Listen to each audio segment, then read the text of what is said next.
Malia as explicacións do alcalde de Catoira, o seu plan non saíu adiante. No pleno de organización, o nacionalista propuxo destinar unha dedicación parcial á tenente de alcalde. O rexedor dixo que a medida daba resposta ás súas obrigas laborais. A partir do 1 de setembro, o seu emprego impediralle estar no consistorio máis alá de 90 minutos ao día en horario de mañá e ás tardes dos luns. De aí a súa intención de que a súa número 2 traballe 4 horas ao día. Dende o 1 de xullo ata o 31 de decembro, María Paz, primeira tenente de alcalde, exercería as labores de coordinación do goberno, así como atender as necesidades das veciñas e veciños.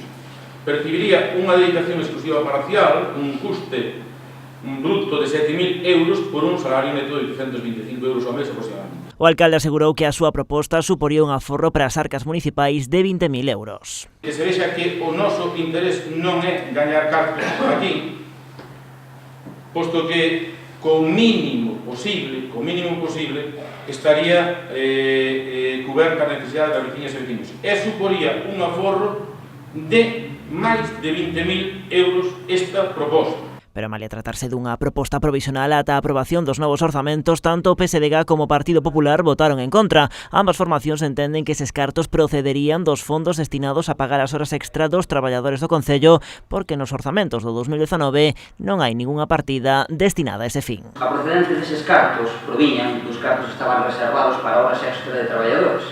Horas extra de traballadores que se están quitando eses cartos a traballadores para que limpien e manteñan ben o noso Concello, que se gastaba no goberno anterior, era algo que facía ben o goberno anterior. Efectivamente van a detraer diñeiro das partidas que lle pertenecen aos funcionarios.